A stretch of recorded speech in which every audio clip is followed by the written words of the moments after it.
Matagal na tayong walang upload At dahil malapit na ang Pasko, mag-upload tayo ng kwento tungkol sa pagbibigay ng regalo kay crush.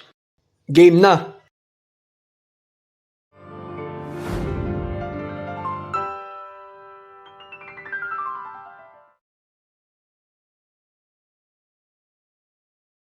Malapit na nga pala ang Pasko Ano nga pala kaya ibibigay ko sa kanya?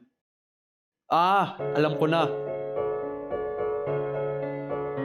Matagal na itang gusto. Nahiyala akong umamin kaya ngayong pagkakataon ko na to sasabihin sa'yo na gusto kita.